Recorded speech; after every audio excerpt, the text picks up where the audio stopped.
इतिहास के पन्नों में दर्ज एक ऐसा नाम जिसने देश के लिए सब कुछ कुर्बान कर दिया। एक ऐसा क्रांतिकारी जिसने समाज में फैले भेदभाव और हिंदुओं पर हो रहे अत्याचार पर उन्हें सचेत और जीने की एक शैली दी। हिंदुत्व की परिभाषा गढ़ एक नई ताकत दी। ऐसे वीर सावरकर का नाम हमेशा गर्व से लिया जाता है, लेकिन आजकल उनके नाम पर काफ़ी विवाद छिड़ा हुआ है। कोई सावरकर को हीरो मानता है तो कोई विलन। इतिहास को पढ़ने के दौरान ये समझ में आता है कि जिस लिए सावरकर को माफी वीर कहा जाता है, असल में वो खत उन्होंने अपने साथी कैदियों की रिहाई के लिए दिया था। उन्होंने अंग्रेजों के आगे सिर कभी नहीं झुकाया और ना ही कभी खुद के लिए माफी मांगी।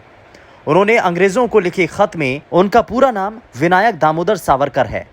स्वतंत्रता सेनानी, राजनीतिज्ञ, वकील, समाज सुधारक और हिंदुत्व दर्शन के सूत्रधार सावरकर के पिता का नाम दामोदर पंत सावरकर और मां का नाम यशोदा। विनायक सावरकर ने पढ़ाई के दिन से ही अंग्रेजों के खिलाफ लड़ाई लड़ने का मन बना लिया था। इसके बाद वो स्वतंत्रता संग्राम में कूद पड़े।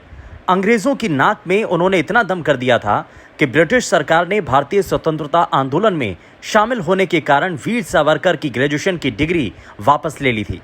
अंग्रेजों के खिलाफ लड़ाई में सावरकर हथियारों के इस्तेमाल से पीछे नहीं हटे। 13 मार्च 1910 को उन्हें लंदन में गिरफ्तार कर लिया गया और मुकदमा चलाने के लिए भारत भेज दिया गया। लेकिन सावरकर जहाज से भाग निकले। हालांकि फ्रांस में उन्हें पुलिस ने गिरफ्तार कर लिया। यही नहीं, मुस्लिम लीग के जवाब में उन्होंने हिंदू महासभा से जुड़कर हिंदुत्व का प्रचार किया था। सावरकर के हिंदुत्व का मतलब में से किसे चुनेंगे, पितृभूमि या पुण्य भूमि?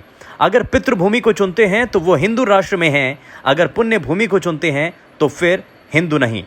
साफ और सरल शब्दों में मुसलमानों की पितृभूमि यानी जन्मस्थल भले ही हिंदुस्तान हो, लेकिन पुण्य भूमि हिंदुस्तान के बाहर मक्का में है। वो हिंदुत्व की इस अवधारणा से सवाल खड़ा कर रहे थे। सावरकर इंग्लैंड में पढ़े थे, वो सोच से आधुनिक थे। अंडमान की सेलुलर जेल भेजे जाने तक वो सेकुलर थे। 1857 की क्रांति के मुस्लिम नायकों के भी मुरीद थे, लेकिन अंडमान की सेलुलर जेल में अधिकतर कैदी हिंदू थे, लेकिन उन पर निगरानी के लिए बॉर्डर से लेकर के जेल गार्ड और ओहदेदार सिंधी, बलूची और पठान मुस्लिम थे। हिंदुओं को यह जिम्मेदारी नहीं दी जाती थी। ये अंग्रेजों की रणनीति की बायोग्राफी समेत उनके जीवन पर लिखी दूसरी पुस्तक में मिला। कैसे जेल में धर्म के आधार पर भेदभाव और धार्मिक उत्पीड़न होने लगा। उत्पीड़न से बचने के लिए कैदी दबाव में धर्म परिवर्तन करने लगे। सावरकर ने इस भेदभाव और धार्मिक उत्पीड़न के खिलाफ जेल में आवाज उठाई और फिर सावरकर के विचार बदलने लगे। सावरकर को जब रत्नागिरी जेल में शिफ्ट किया गया तब वहां पर भी वैसी ही परिस्थितियां मिली।